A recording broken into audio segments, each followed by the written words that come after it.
Welcome to my review for Piranha 3DD, the only film in my collection with a woman's breast size in the title, Scout's Honour. This is a direct follow-up to Piranha 3D from 2010, just in case there's any confusion in the titles. That's the first film, that's the second film, so one breast there, two breasts there. You don't need to have seen the first one to enjoy the second one. They are technically linked, but only in a very vague way, so it's sort of explained quite early on that some of the surviving piranha from Lake Victoria in the first film have found an underground passage to swim to get to another lake some distance away where they lay some more babies. But the main action this time doesn't take place actually on a lake, but mainly in an enclosed water park. Now, strangely, none of the main surviving actors from the first film return for this one. I say strangely because normally when that happens, they're replaced with a bunch of lesser-known actors, cheaper actors. But if anything, Elizabeth Shue and co have been replaced by even more well-known people this time around. We get Danielle Panabaker, David Hasselhoff, Gary Busey. That's to say nothing of the fact that Ving Rhames and Christopher Lloyd reprised their minor roles from the first film, albeit somewhat improbably. Now, I did review the original Piranha 3D way back in episode 48. It has taken me like almost 50 reviews to get around to doing the second one. No real reason for that. I just sometimes like to have a break between films when I'm doing a series. I did exactly the same thing with The Collector and The Collection. I think I left that about 50 reviews as well. But I did like the first Piranha 3D film. I gave it 3.5 out of 5. Not a particularly scary film, but very fun, very colourful, very gory. I had a good time with it, and it didn't hurt that there was lots of nice women to look at throughout. I mean, that's an important thing in horror films, right? Right? One of the notable things about the first film was its comedy. It wasn't comedic in a scary movie type way, but there was a light-heartedness across the whole thing to the point where the director could have easily come on at the start and said, look, this is a horror film, yes, but there's also going to be penises bitten off, there's going to be boob shots, there's going to be legs, there's going to be some of the most over-the-top gore you've ever seen. Now, I don't normally go in for the sort of more sillier types of horror film, you know, I'm a serious horror fan. I don't say that in a snobby way, it's just a fact. I like more serious stuff. For example, Texas Chainsaw 1, yes please. Texas Chainsaw 2 with all of its comedy, ooh, keep that away from me. But there's something about these Piranha films that just allows me, of all people, to just let my hair down and go with the flow. That was certainly the case with the first film, and if anything, I thought I would enjoy the second one even more with its water park setting. I mean, piranhas in a water park, that sounds great. I didn't enjoy this second film as much though, and the main reason for that is we've gone from horror comedy in the first film to like complete and utter horror farce the second time around. Piranha 3DD plays it straight for about the first 40-45 minutes, but once we get into the home stretch, it just becomes one long runway of stupidness and zaniness to the point where we're barely still in the horror genre by the time we get to the end.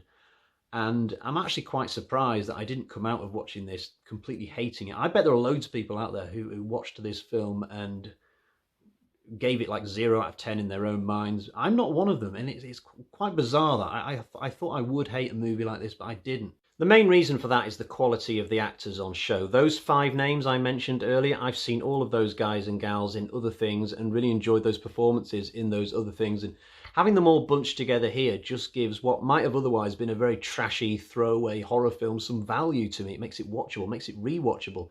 It's sort of like the Expendables effect. Now, I personally think the Expendables is a very poorly made action film, but I could see myself watching it again at some point in the future just to see all those 80s action stars fighting for screen time, working together. It's the same thing here. Danielle Panabaker is somebody who I remember from The Flash. I think I watched about 4 seasons of that show before I tuned out. Also remember her from the Friday the 13th reboot. She's a very charming actress. I think she looks better here than anything she did before or after this. I don't know if it was just the way that the sun's reflecting on her in this. It's a very sunny movie. David Hasselhoff absolutely steals the show, though. He plays a sort of down on his luck celebrity version of himself, the sort of guy who's just travelling around opening supermarkets now for a few grand here and there, except in this instance he's opening a water park. From the minute he turns up, that's when the film goes from being a semi-serious horror film to a total farce. It pains me to say it though, but he's really funny. All of his scenes are very well written. He sings this song, The Love Hunter, at one point. If you've no intention of watching this film after seeing this review, at least search on YouTube for David Hasselhoff, The Love Hunter, and just watch that song. It's only about 30 seconds long. I was intending on singing it for a laugh at the beginning of this review. I even rehearsed it, but at the last minute, I got cold feet that I might get a copyright infringement strike or whatever you call it, so I decided not to. The Hoff, though, what a dude. Christopher Lloyd is as equally good in this as he was in the first movie. He only gets one or two scenes, but I could watch him act all day. Every line he delivers is just perfect. I loved him in Back to the Future, and I love him as this scientist guy in the Piranha franchise. The biggest shame, though, is that him and David Hasselhoff don't get at least one scene together. I would have loved to have seen that. There are some negatives to get through today, though sadly it's not just all fun and games, and most of my complaints in some way or another circle back around to the tone of the movie. It's all well and good making your story really silly, but I spotted so many lost opportunities for great horror in this. I think the main one is just the lost chance to have had a great Piranha horror film in a water park. I mean, there's so many things they could have done with that. They could have had Maddie, that's Danielle Panabaker's character, hanging onto a water slide with Piranha in the pool at the bottom, and she's got to sort of inch her way through those little tubed circular things. There could have been Piranha rushing past her on the slide. I mean, water parks have wave machines, don't they, and kiddie slides and all sorts of different things as well as the slides. I mean, it's endless what they could have done. And is it just me, or is this like the smallest water park you've ever seen in your life? I grew up in a small seaside town, and yet we had a water park about 4 times the size of this one. And this is not a typical water park for the USA either. I mean, I went on the internet after watching this film, typed in American water parks, and you see all sorts of huge, glamorous places. Could they not have filmed in one of those and given us some scope? Also, earlier on in the film, there's a scene where this guy gets a piranha biting down on his dick. It comes out of his girlfriend, basically. That's cutting the story short, but he gets this knife while the piranha's still on his dick, and he says to his girlfriend, "What have you done to me?" Now, it's completely irrational that he would blame her for this, and yet believable, because you're not going to think straight when you're in this terrible position that he's in. The scene cuts away at this point, and we don't really see how it ends, but I think what they could have done is had the girl flee through the house, him chase her and try and kill her in his rage. I know it's supposed to be a piranha film, an aquatic sea creature film, but why not throw a couple of minutes of stalk and slash in there just to mix things up, take us by surprise? There's also a scene earlier than that where this guy gets handcuffed to a steering wheel, and then the van he's in starts to sink. And just as his head's about to go under the water and he'll drown, the piranhas come and finish him off.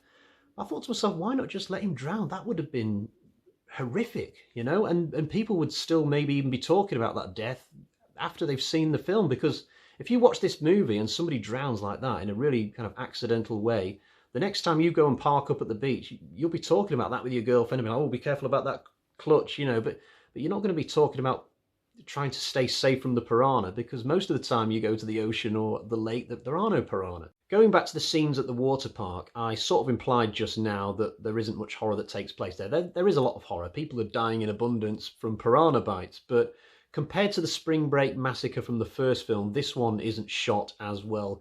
What made the massacre in that original film so great were the number of little mini stories within the chaos. So there was Eli Roth getting killed, there was the stage that collapsed, there was this kid who got onto a speedboat and started mowing people over. I can't remember anything from the water park version of the massacre, just a load of people going, "Ah!" So that just wasn't as good. But I would like to finish on a couple of positives for today. The music is very good. I'm not even talking about the Love Hunter song now. Just the general tunes that play throughout this film were very listenable too. And also, I only noticed this when I was getting set up to do this video, but the Blu-ray has quite a number of decent features, actually. It's got an audio commentary, something called The Hofftastic World of David Hasselhoff, Boozy's bloopers, presumably a chance to see Gary Boozy fluff a few lines, and some deleted scenes. So I'm actually going to dip into these, I think, before this week is out. So if I was going to sum this film up, I'd call it pure trash, really, but it's fun trash, and a very difficult film when it comes to me deciding whether to recommend it or not. I think my best advice would be to watch the first film, which in my opinion is definitely a good film, and just take it from there. Just decide after watching the first one whether you then want to proceed with the much sillier second one. If you want one example as to what this film is like, I will quickly mention the owner of the water park in this film. When he realises that everything is going to hell near the end, he decides to get out of Dodge, but instead of just run out of the water park and escape, he gets onto a random golf buggy. Even though this water park is about the size of my living room, he gets onto this golf buggy and decides to escape that way. And then just as he's driving by the swimming pool, he gets distracted by a pair of breasts, looks over that direction, and there's like a kite string randomly across the pathway next to the swimming pool, which then takes his head off. What? And then his head lands in some girl's breasts, and she holds it there for about 3 seconds before then deciding to go, ugh. That just about sums this film up. So is this film for you based on that little story I've told? Who knows? Right, so let's get to the bag of terror and get to the score.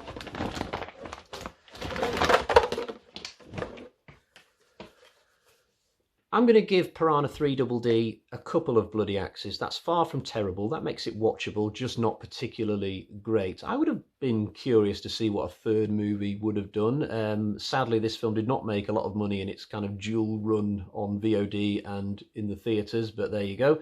Right, I will be back at some point in the future where I'm going to try and tackle the original Piranha film from the late 70s. I think that could be interesting. I think there's still 3 more Piranha films I've not done. The 2 that came out in sort of the 70s, 80s, and also there was one in the mid-90s that was more of a made-for-TV film. Sure, I'll get around and do those and make this a complete set of 5 reviews eventually. We'll see. Hopefully it won't take another 50 reviews for the next one. Until next time then, cheerio, bye-bye.